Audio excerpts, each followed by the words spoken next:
Hello friend, नमस्कार। मैं दिनेश शर्मा। आज आपको दसम भाव में केतु के फल की जो मेरी श्रृंखला चल रही है, मैं पहले से लेके 12 तक बना रहा हूँ। तो आज मैं पहुँच चुका हूँ 10th हाउस केतु में। शास्त्रीय मत होगा, अपना बुद्धि ज्ञान नहीं लगाऊंगा। आखिरी में थोड़ा बहुत बोलता हूँ, ज़्यादा नहीं बोलूँगा अपने विषय में, क्योंकि ये अनुभव की बात है, इतनी आसान नहीं है ज्योतिष। ठीक है, ये मेरे नंबर भैया।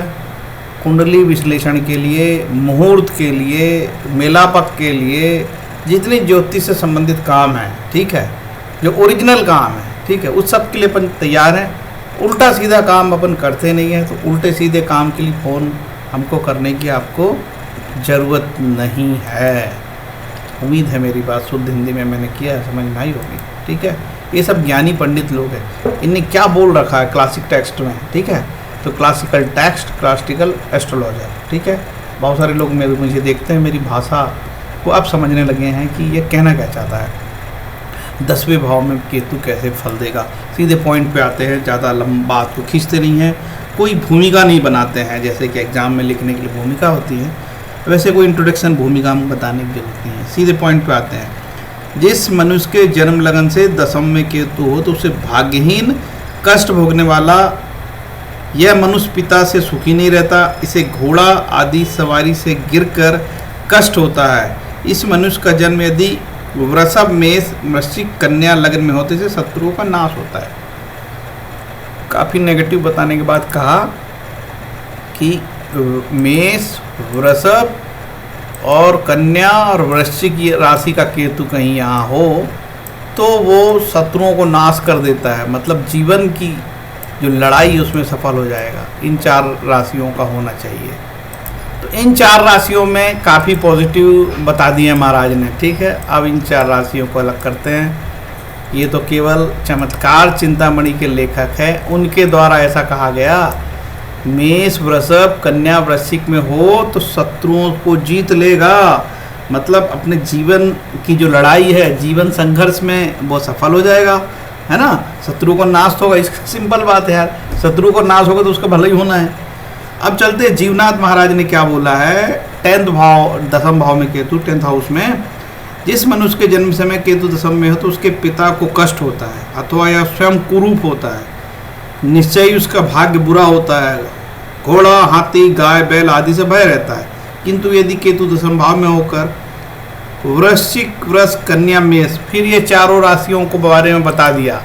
ये 4 मामला फिर आ गया भैया। ठीक है, ये सर्कल मैंने बनाया, ये 4 राशि में हो तो शत्रुओं का नाश करेगा, पुनः कह दिया गया है। अब वैद्यनाथ महाराज ने क्या बोला ये भी देख लें। वैद्यनाथ महाराज जो है, ये महाराज जातक परिजात के लेखक हैं। यदि केतु दसम में हो तो मनुष्य बुद्धिमान, बली, शिल्पज्ञ, आत्मज्ञानी, मिलनसार, विरोधी वृत्ति का, कप प्रकृति का, सूरों में मुख्य और सदा प्रवासी होता है। भैया सारा कुछ तो पॉजिटिव बोल दिया। एक तो बुद्धिमान होगा, बली होगा, शिल्पज्ञ होगा, इंजीनियर होगा आज की डेट में, आत्मज्ञानी होगा, मिलनसार होगा, विरोधी वृत्ति का, इसका मतलब मैं नहीं समझ रहा विरोधी वृत्ति क्या होती है, मतलब विरोध करने की आदत, कप प्रकृति का, और सूरों में मुख्य और सदा प्रवासी होगा। बड़ा पॉजिटिव बता दी महाराज ने। अब चलते हैं गर्ग महाराज के पास। गर्ग महाराज कहते हैं दसमस्त केतु का व्यक्ति हो तो इसे गुदा रोग होता है।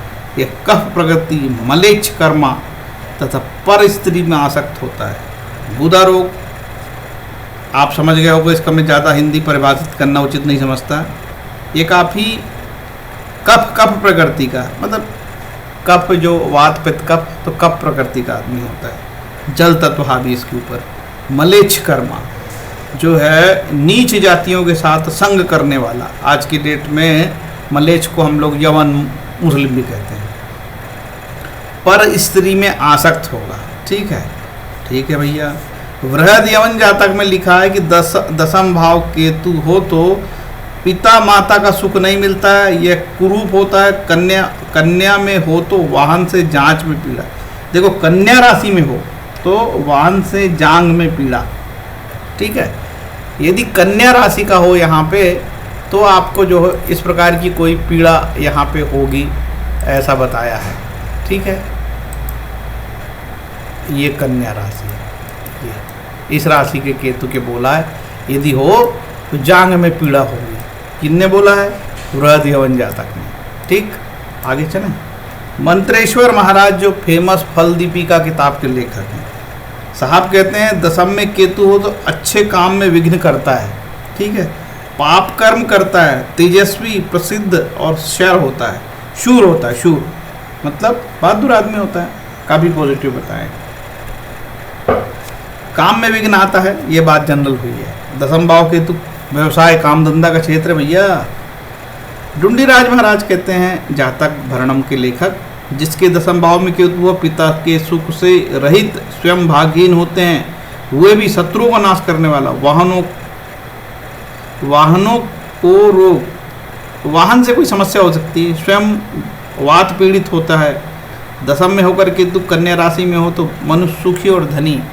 फिर बोला भैया कि केतु कन्या राशि का हो तो सुखी और धनी, डुंडीराज महाराज ने बोला है। ठीक है, सभी राशि वालों को थोड़ा थोड़ा भला हो जाए, ऐसा मेरा मानना है। मान सागरी में लिखा है कि दशम में केतु तो मनुष्य पितृ से सुख से हीन, दुर्गम, कष्टभोगी, वाहनों से पीड़ा करने होने वाला, वृषभ, मेष, कन्या, वृश्चिक। फिर वही चारों का ग्रुप 1, 2, 6, 8 यही ग्रुप है। ये जो मेरा दिख रहा है, ये चारों ग्रुप का कहीं हो यहाँ पे ऐसा, ये चारों ग्रुप यहाँ आ जाएं कहीं 10वें भाव में, 1, 2, 6, 8 राशि, तो पॉजिटिव बात उन्होंने कह दी है, तो शत्रु को जीतने वाला मतलब ठीक ठाक। ठीक, आगे चलते हैं। जागेश्वर महाराज कहते हैं दशम केतु हो तो पिता का सुख नहीं मिलता, काम से कुछ लाभ नहीं होता, मन में सुख नहीं होता, पाँव में रोग, चोरों से कष्ट होता। ठीक है, अज्ञात ने कहा है दशम भाव में केतु तो मनुष्य का प्रभाव अतुलनीय होता है, युद्ध में शत्रु भी इसकी कीर्ति को गाते हैं। भाई दशम भाव के केतु को किसी अज्ञात ने कहा कि तो बहुत पॉजिटिव होता है साहब, ठीक है, और अतुलनीय होता है, युद्ध में शत्रु को इसकी जीतता है, कीर्ति गाता है। काफ़ी अच्छी बात बोली है। आप थोड़ा विश्लेषण कर दिया है कि यह मीन व धनु में हो तो उत्तम यश और वैभव मिलता है, मिथुन में वैभव से हटना पड़ता है, बुद्धिमान, शास्त्रज्ञ, प्रवासी तथा विजयी होता है। यह केतु कुंभ, कन्या, मिथुन, वृषभ में हो तो सौम्य होता है और साधारण फल देता है। यह केतु व्यापार के लिए शुभ नहीं है। चर राशि में यह केतु हो तो प्रवास में भाग्योदय होता है। केतु व्यापार के लिए शुभ नहीं है, चर राशि में हो तो प्रवास में भाग्योदय होता है। लेखक MS मेहता कहते हैं, जो एस्ट्रोलॉजर हैं, मेष, वृश्चिक, वृषभ, तुला राशियों में जातक बुद्धिमान, बलिष्ठ, आत्मसम्मान, स्वाभिमानी, शत्रु पर विजय। धनु, मीन में अत्यधिक सम्मान, प्रतिष्ठा, विदेश में निवास, कुशाल, धनी, व्यापारिक दृष्टि से जो। और यदि कमजोर हो तो धोखे द्वारा प्रतिष्ठा में कमी, जालसाजी, असफलता, तनाव, वाहन द्वारा जांघों में चोट। ये बात उन्होंने अपना। सर्वा केतु के विषय में बलभद्र महाराज ने होरर रत्नम में लिखा है, जिसके जन्म काल में केतु एकादश स्थान में होता वह जातक सुंदर, भाग्यशाली, अधिक विद्वान, अच्छे मित्रों, आंखों से युक्त, सुंदर वस्त्रों का प्रेमी, सदा दुखी, संतान तथा भाग्य से हीन, सदा लाभ करने वाला, आधा अच्छा आधा खराब, यही तो जीवन है यार। संतान से दुखी बताया है। ठीक है, गणेश होरा के लेखक गणेश होरा शास्त्रम एस गणेश महाराज लिखते हैं, दशम स्थान में केतु किसी भी प्रकार से शुभ नहीं है। प्रथमतः यह व्यवसायिक जीवन को बाधित करता था, अत्यंत पारिवारिक जीवन भी बाधित होता है। दशम स्थानगत केतु व्यवसाय में अत्यधिक कष्ट व संतोष प्रदान करेगा। व्यक्ति विभिन्न कारणों से निरंतर सेवा परिवर्तन करता है। बिल्कुल सही। एक लड़का मुंबई का बताया साहब 10वां केतु से उसने 42 काम छोड़ा था, 42। मैं अपना भी बताने ही लगा, बोलता हूँ जरूर कि नहीं बताऊँगा, लेकिन बात निकली एस्ट्रोलॉजर से तो कैसे नहीं बताऊँ। ये दशम स्थान में केतु कब नौकरी छूट जाए, काम बदले, दूसरा काम करे, तीसरा, चौथा, पाँचवा करे। ठीक है, अब चूंकि सरकारी नौकरी होगा तो ऐसा मामला नहीं आएगा। सरकारी तो आदमी तो एक ही नौकरी करता है यार, है ना। लेकिन व्यवसायियों के हमने देखे कि 10वें केतु कई लोगों को यदि पीड़ित हो, हर एक मामले में नहीं, यदि वो पीड़ित हो तो कई बार उसको काम बदलना पड़ता है, वो त्रस्त हो जाता है, उसको एक काम में मज़ा ही नहीं आता, उसकी काम करने की परिस्थितियां में इतने उलझने और इतनी समस्या होती है, या उसको मैनेजमेंट से उसके जो विचारधारा से मेल नहीं खाता, या काम के दौरान वहाँ का जो एटमॉस्फेयर है उसको सूट नहीं होता। कुछ तो हाईली इंटेलिजेंट होते हैं 10वां केतु होने के बाद, वो मैनेजमेंट की बात को पसंद नहीं करते, चिढ़ के नौकरी छोड़ देते हैं, ये स्थिति तक आती है। अब ये 10वें केतु के बारे में आदरणीय रमन साहब, डॉक्टर बीवी रमन साहब, जो फेमस ज्योतिषी रहे हैं, उनका कहना है कि 10वां केतु उसका मस्तिष्क शीघ्र निर्णय लेने वाला होता है, क्विक रिस्पॉन्स होता है, बहुत इंटेलिजेंट बुद्धि। वह सुखी व धार्मिक होगा, वह नदी में स्नान व तीर्थाटन करेगा, धर्म ग्रंथों व आगम के अध्ययन में रुचि रखेगा। देखो ये जो फलित है ना, ये भावार्थ रत्नाकर में भी दिया है और सर्वार्थ चिंतामणि में भी दिया है। ये जो ग्रंथ है, हाँ, सर्वार्थ चिंतामणि, और शायद जातक तत्व में भी है कि 10वां केतु होगा तो जातक जो है गंगा स्नान करेगा। तो साहब ने वही चीज़ यहाँ भी ठोक दी है लगता है। तो ये 10वां केतु के बारे में इन्होंने लिखा है रामन साहब ने, उसका मस्तिष्क शीघ्र निर्णय लेने वाला होगा, वह सुखी और धार्मिक होगा, वह नदी में स्नान व तीर्थाटन करेगा, धर्म ग्रंथों आगम के अध्ययन में रुचि लेगा। ठीक है, तो काफ़ी चीज़ें अलग अलग प्रकार से बताई है। तो आपने जब पूरा ये सुनोगे वीडियो तो आपको ये समझ में आया होगा कि भाई कई ज्योतिषियों ने कहा कि मेष, वृषभ, कन्या और वृश्चिक का जो केतु होगा वो काफ़ी अच्छा होगा। ये जो 4 राशि है, मैं इनको यहाँ बिठाई देता हूँ चारों राशि को, इन राशियों का केतु हो तो काफ़ी अच्छा होगा। ठीक है, या यहाँ मेष राशि हो या वृषभ हो या कन्या हो, वृश्चिक हो, तो काफ़ी पॉजिटिव है। और कुछ ने ये बताया है कि धनु और मीन का भी काफ़ी पॉजिटिव रिजल्ट देने वाला है। धनु और मीन राशि का केतु भी काफ़ी पॉजिटिव रिजल्ट देगा। क्यों? कि केतु का नियंत्रक ग्रह हो जाएगा गुरु, और गुरु की अच्छी प्लेसमेंट होगी। तो ये भी देखा जाएगा कि भाई केतु यहाँ पे किस राशि का है। जैसे शुक्र का है तो ये शुक्र के विषय में भी देखा जाएगा कि शुक्र कहाँ है। यदि ये शुक्र 6, 8, 12 में आ गया है, ठीक है, पीड़ित हो, अस्त हो सूर्य के साथ, तो तकलीफदेह भी हो जाता है कई कारणों से। तो वो नियंत्रक ग्रह की थ्योरी भी इसमें देखी जाएगी, किन ग्रहों के साथ है उसका भी अपना प्रभाव होता है।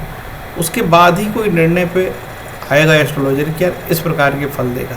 और एक ग्रह का फलित बताना ये तो बहुत ही कठिन होता है भाई, कठिन में से कठिन काम होता है कि क्या फल देगा। मैंने आपको बताया कि 10वां भाव का केतु कैसे एक व्यक्ति को 42 काम तो वो कर चुका था, पता नहीं और 2-3 छोड़ के और 50 हो गए होंगे। बोला कि मैंने 42 काम बदल चुका हूँ साहब, अभी मुंबई का व्यक्ति था। ठीक है, तो ये केतु कई बार सरकारी जिनकी नौकरी होती, सेवाएं होती, उनके लिए बड़ा खतरनाक होता है।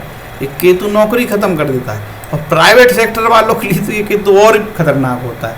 केतु मिला और क्या नौकरी ख़त्म हुई, दूसरी नौकरी बदलो भाई। ठीक है, तो ये केतु के 10वें भाव के फल थे। चूँकि 10वां भाव काफ़ी इम्पोर्टेंट भाव है, 10वें भाव में बैठे ज़्यादा से ज़्यादा ग्रह लग्न को बल देते हैं, इसलिए 10वां घर काफ़ी मजबूत होता है। ठीक है, काम धंधा जीवन, हमारी पूरी ऑक्सीजन यहीं से चलती है, इसलिए इसका काफ़ी महत्व है। इतना बोल के मैं अपने वीडियो को विराम देना चाहूँगा। यदि अच्छा लगे तो आप जो है ना इसको लाइक कमेंट शेयर करें, इसका कोई पैसा नहीं लगता, लाइक कमेंट शेयर में मुफ्त का है ना। तो ये केतु जान लिए जिसका सिर नहीं है, भावनाविहीन केतु, इसलिए काम छुड़ जाता है, सिर कटा है तो काम भी कट कर देते हैं। ऐसे हैं केतु महाराज, है ना। केतु महाराज के लिए गणेश भगवान की प्रेयर करनी चाहिए। कल किसी सज्जन ने कमेंट किया था कि साहब आप तो उपाय भी बताते, उपाय बताऊंगा तो बहुत बड़ा वीडियो हो जाएगा। मैंने कई मेरे वीडियो है जिसमें जहाँ पे भी केतु की दशा है, मेरा बहुत सारा वीडियो है, केतु की दशा का वीडियो देखो, उसमें उपाय देख लो। ठीक है, तो हर जगह उपाय नहीं बताया जाएगा, उपाय के बहुत सारे तरीके हैं, और तो अलग अलग विधि से अलग अलग कुंडलियों के उपाय होते हैं। उपाय इसलिए मैं उपाय यहाँ नहीं बताऊँगा, बिना कुंडली देखे उपाय कैसे बता दिया जाए भाई। हरे कृष्णा।